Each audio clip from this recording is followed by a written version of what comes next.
Dapat po 6 PM nakahapon na sila. O ngayon po ay 5:30 PM pa lang.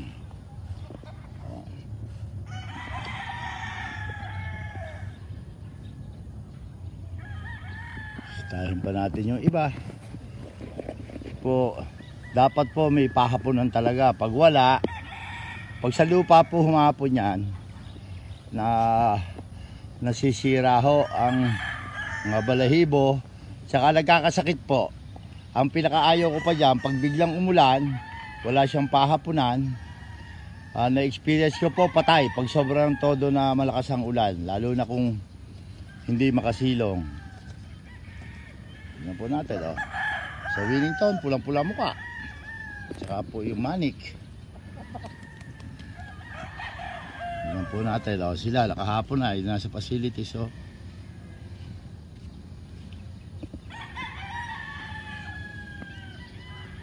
Importante po yan. Dapat po pagkahaponan, isang lipad lang niya kuha agad. Pag yung unang lipad pa lang ay hindi makahapon, bulok po ang timing ng manok noon. Subok ko po yun. Dapat pagtingin niya sa pahapon na paglipad, kuha agad.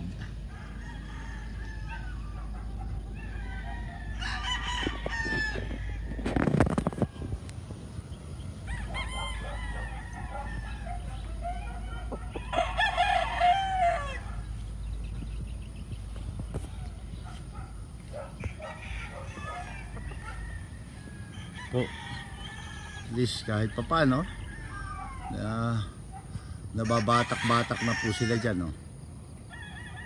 Makakatakbo, makakalipad ng malaya.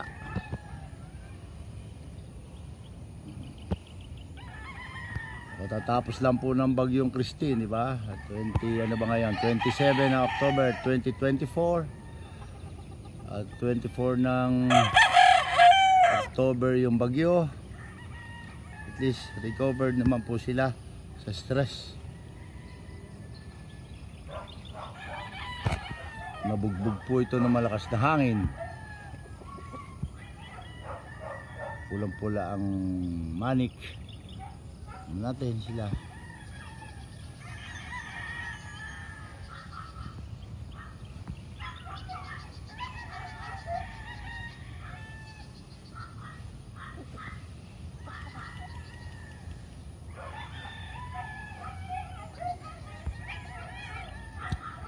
Kaya gusto ko po everyday 4 PM nasa manok na po. Kasi nga marami pong masalimuot na nangyayari pagkagabi. Kasi almost 12 hours, 10 to 12 hours na hindi mo nakikita kasi madilim. Eh dapat po nakaayos sila.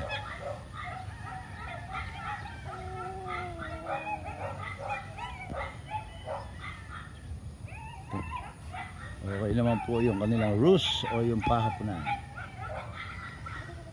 Pag ganito po na bakal yung kulungan, naiwasan din po, may musang dito naiwasan din po sa predator.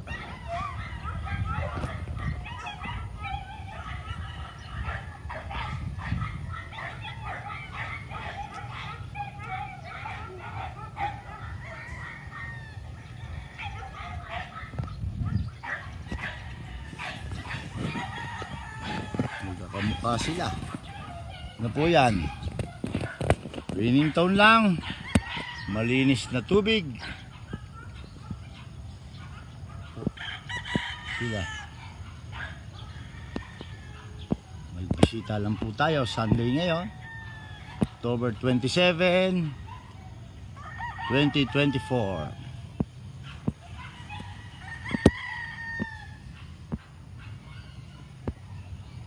Natin iba, lahat nakahapon na. Kasi po pag sila ay hindi, walang pahaponan, napupuyat, hila ng tali sa paa, nakakasira po yon ng paa. At the same time, pag napuyat po kasi physiologically 7 days bago makarecover ang katawan back to normal. Isisilab po doon nung pinag-anuhan ng bagyo. naglilinis po.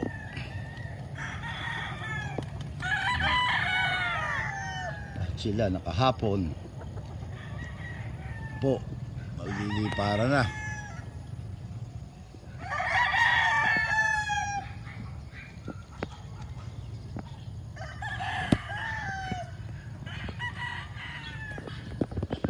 Yung first set na pili natin na maagang tatapos ng lugon, eh, halos naman po nag-aabot-abot na ang balahibo. Tinitingnan ko yung pahapon na nila. YLH Dark Side.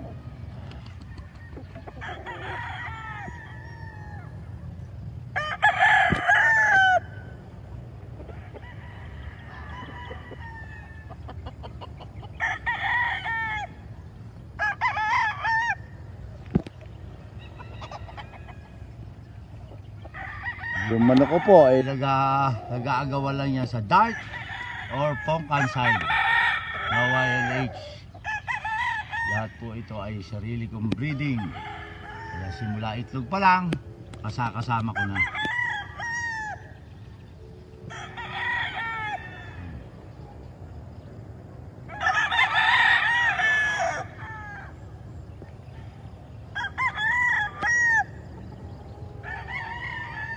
Talaga umaga pagmulat manok, bago magdilim at matulog manok pa rin.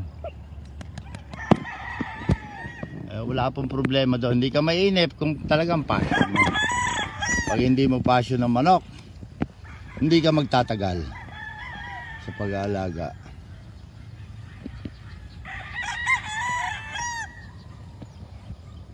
Gusto po nila yan na may hamog, tapos balansyado ang pakain.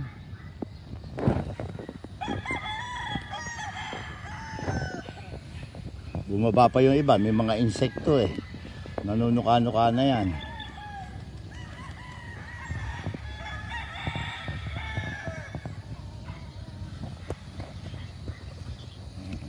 Kahit sa gabi sinisilip ko pa yan, minsan lalo na nag-ingay, pumutak. Baka mamaya nahahakot na.